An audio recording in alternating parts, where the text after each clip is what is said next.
I want to do and what I will do is you graduate from a college, I think you should get automatically as part of your diploma a green card. You have to be able to recruit these people and keep the people. Tonight, as President-elect Donald Trump is preparing for a widespread immigration crackdown when he takes office 25 days from now, we're seeing a crack between some of his top advisors and his MAGA base. Elon Musk and Vivek Ramaswamy are both facing major blowback from their own supporters for not only backing, but encouraging offering more visas to highly skilled foreign workers. Over the Christmas holiday, Musk posted this online saying, think of this like a pro sports team. If you want your team to win the championship, you need to recruit top talent wherever they may be. He later added, I'm referring to bringing in, via legal immigration, the top 0.1% of engineering talent as being essential for America to keep winning. He's talking about H-1B visas, which allow employers to hire highly skilled foreign workers. Musk, who himself is from South Africa, said that he once had this kind of visa, and he's arguing that Silicon Valley is facing a shortage of excellent engineering talent, as he put it. But the annual cap on those kinds of visas right now is at $65,000, with another $20,000 for those who get a master's or a doctorate in the U.S. Musk is being backed up by his partner in Trump's government efficiency initiative, Vivek Ramaswamy. He says it's a cultural issue that there aren't more competitive engineers in the U.S. Here's what he said online. A culture that celebrates the prom queen over the math Olympiad champ or the jock over the valedictorian will not produce the best engineers. A culture that venerates Corey from Boy Meets World, or Zach and Slater over Screech and Saved by the Bell, or Stefan over Steve Urkel and Family Matters will not produce the best engineers. But that argument is not going over well with Trump's MAGA base, certainly not online. Some of them saying, we did not ask them to engineer an immigration policy. Tech wants indentured servants, not high-skilled workers. You don't even know what MAGA immigration policy is. The jig is up, and it turns out all it took was a single tweet from Vivek Ramaswamy to make it clear to everybody that yes, in fact, when you kowtow to the wants and needs of hyper-rich white eugenicists, what you get is an economy that is built around making those people even richer. And what that means is, yes, they will 100% bring in more immigrant workers to the United States and practically hold them hostage because they know that these immigrant workers have no leverage in the workplace. They will not organize. They will not do anything that will piss off their bosses for fear of being fired and then deported. And also, they will pay these people way, way less because they know they can. They can get away with it. Again, these workers, a lot of them, they want out of their countries. They want to come work in the United States. So they'll work for whatever they're given. And you know what that does? That drives the wages down across the sector, which lowers the operating costs of all these companies, all these huge tech firms. Because then, once they have engineers, once they have enough engineers, enough whoever it is, working for a rate that's 20% lower than it is for the average American worker right now, they'll just lower the rate for everybody. They'll call that the new market rate. And that makes the bottom line of people like Elon Musk, Peter Thiel, all their friends, very, very, very big. Yes, it turns out that this was the game all along. It was to create a permanent ownership class that has created corporate fiefdoms in which you have no power and no leverage, and in fact it extends to every corner of the earth, and in fact brings those corners of the earth right back home so that way that they can make their towers very tall. Yes, this is the game. Yes, they won. We have lost. Yes. Yes, I'm laughing because otherwise I might actually snap my own neck. Yeah. So Donald Trump just chose a side in the Elon Musk versus MAGA feud, and it looks like he is siding with Elon Musk. Here's what he just said during an interview with the New York Post. Quote, I've always liked the visas. I have always been in favor of the visas. That's why we have them. I have many H-1B visas on my properties. I've been a believer in H-1B. I have used it many times. It's a great program, end quote. So Donald Trump sides with Musk in believing that H-1B visas are good for the country, and H-1B visas allow foreigners to work at American companies, which a lot of Donald Trump's voters are opposed to because they don't like it when non-white foreigners who are far more qualified, educated, and skilled than they are get hired by American companies, exposing how racist they are. But there you have it. Donald Trump is siding with Elon Musk over his own base of voters, which is not going to sit well with them. And yeah, this is not a good start to his second term. Are you feeling nervous? Having fun? It's almost over. It's just See, here's the biggest problem when it comes to the Republican Party. is that they want to literally backtrack everything that they said and that they promised. Yes, while President Biden was actually executive ordering bills, 50 to be exact, on Christmas Day, the Republican Party was too busy imploding all over itself. And this time, it was over their biggest talking point over the election. If you guessed immigration, you guessed right. And right now, it's Elon that's surging into the spotlight, yet again, about visas, saying that he supports H-1B visas to bring in immigrants to basically work at these big tech companies. And here's the thing, he promises quote unquote war over these visas, suggesting that the opponents are quote unquote unrepentant racist. Don't believe me? Here's the article. If you like my content, go ahead and engage from the bottom up. Start with share, copy, link, share, repost, comment, like, and if you really like me, hit the follow button, or you may not see me again. Take care. Uh-oh, a little bird told me there's trouble in paradise and Daddy Trump and Mama Melania are at war. From what I've heard, it's the major MAGA influencers over on X that are the unlikely victims of friendly fire in the wage of this battle. Now, all of this is starting because Ramaswamy and Musk have some strong feelings where the H-1B immigration visa is concerned, allowing U.S. business owners to issue immigration visas based on skilled labor to help increase the quality of the labor force here in the United States. And of course, Ramaswamy and Musk would, one, support it, and two, benefit from this. Now, this is not in alignment with Trump's first week plan of immigration and travel bans. But is this the real problem, or is it the attention that Musk has been getting, the government and also in the world?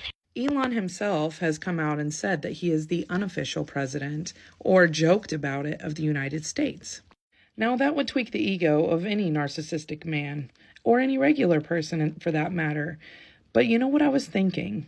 The best way for the incoming President Trump to stick it to Melania would be to hit him right where it hurts in his pocketbook and save TikTok in the last second. Because as you know, many people were not using X anymore. And we all have moved over to TikTok. Trump himself has benefited from TikTok and has said that, it did help him win the election and the younger vote. Now, when the bromance is heated and going well, of course he's not going to support TikTok because, well, it takes money away from X. But now that there's trouble in paradise, do you think that Trump's going to save TikTok? And what is Melania going to do to solidify his position here in the U.S.? Because he got a taste of power, and I'm sure our government being as crooked and backdoor as it is, he's made some alliances that he didn't have before Trump let him in the inner circle. So where do you think this is all going? Comment and let me know.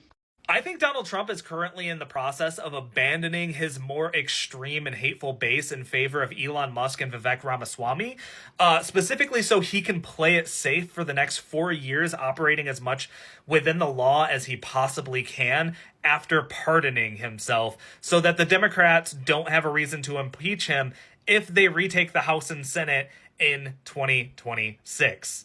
Let's be honest, Donald Trump doesn't need his voters because he's not going to pursue a third term. He's going to pardon himself, he's going to enrich himself and his cabinet and Elon and Vivek, and they are going to get away with it because they are going to operate within the law, and it's going to suck for the American worker and probably the economy as they're robbing us.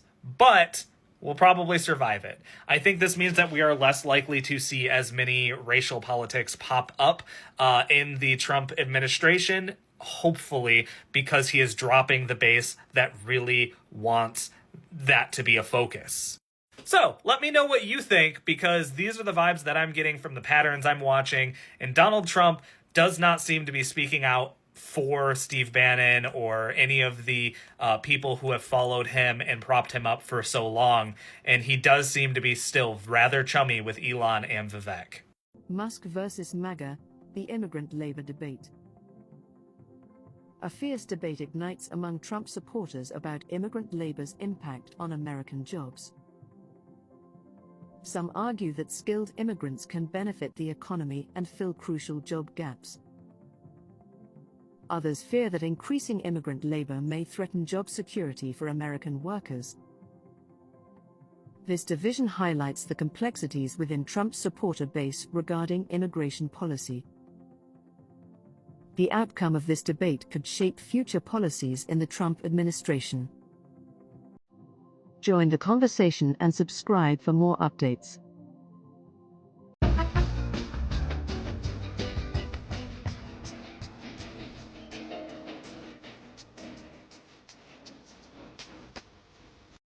So I can't help but enjoy the fact that portions of the MAGA base are turning against Elon Musk and Vivek Ramaswamy because they're publicly advocating for the idea of lifting the cap on H-1B visas so they can hire more foreign workers to work within their companies in these different industries. The reason this is so amusing to me is because for many years we've been hearing from this side of the political spectrum that the only thing that they're really in opposition for is illegal immigration, unchecked illegal immigration. But legal immigration would always be fine. But now they're starting to understand that there's actually a very substantial portion of their side who do not just oppose illegal immigration, they oppose all immigration, whether it be legal or illegal. Now their argument, Elon Musk's argument, is that in order for us to be competitive within a global economy, we must hire the best people possible for these positions, and that sometimes necessitate hiring people from other countries to fill these positions. Vivek Ramaswamy is arguing that the reason that there are not enough people in America that can do these kinds of jobs to be hired is because the culture does not prioritize people being educated, people being trained. It's a cultural problem that we are just not as strong-minded and oriented towards work ethic as other cultures are. But then you have the other side saying that that's a bullshit argument, and the only reason they're saying this is because they want to legitimize the practices of corporations to hire cheaper foreign labor, because they know that these workers that are coming over here are using these visas. They have no other choice but to work these jobs. They have no leverage to negotiate better wages, better salaries, better benefits, because their position here, their ability to remain here in the country is tied to their employment. So basically, they're never going to try and negotiate their way to anything better. They're going to take whatever the companies offer them. They're arguing it's a form of indentured servitude, basically. But you're starting to see this fracture take place now, because now so many of these people believe that these tech billionaires, these tycoons, CEO types, do not actually give a shit about American workers. They care about their businesses first and foremost. And they will try to gaslight and manipulate them into believing whatever they want to in order to justify their hiring practices. It's not about America first in their mind. It's about Elon Musk, Vivek Ramaswamy first, tech CEOs first, billionaires first. Hello, you guys. Well. President Musk is speaking again on the illegal immigrants, saying that he wants the illegal immigrants here who has a H-1B green card so they can work here in the United States. And because he needs these illegals to work these jobs, because he knows that they want to come over here and work these tech jobs. Okay. So now I thought that Trump was against all these illegals coming here. Well, he's only against all those who just want to sit here and mooch off their system, but not the ones who's coming here, going to school, getting their education, and things like that. Well, what about and so now he wants so Trump is now saying he sides with President Musk, saying that once these illegal immigrants get their 4-year education, 2-year education, whatever type of education they get, they go straight into the workforce. No background, no nothing. But what about the American people who got a 4-year degree, 2-year degree, a vocational degree? They don't go straight into the workforce right after. That's not fair. And we don't need an H-1B visa green card. It's just what I'm saying. They're trying to make a civil war between the illegals and the Americans. And I don't think that it's fair that they're doing this because they want cheap labor. And like the man said, Elon Musk, no, they can't go anywhere. Just use them up until they dead, right? It's crazy, you guys, that they rather pick illegals over American citizens to work these tech jobs. But isn't AI taking over? What would they need the illegal for if AI is going to take over? It's a lot to think about and a lot to unpack. But all I can say is it's just not fair. But so my whole understanding is so Trump ain't going to get rid of the illegals. He's going to get rid of some illegals, but not all the illegals because of President Musk. And what about Vigaswamy or whatever his damn name is? Is he going to become the vice president next? Because it's like if you hear about Musk, you hear about Vigaswamy. I mean, I'm just saying. I mean, hell, if Vigaswamy wanted to make all these damn rules and do this and do that, why didn't he stay in the presidency? Why did he give his presidency to Trump? I don't understand that. But hey, what do I know? I'm just a talking head. Have a great day, YouTube.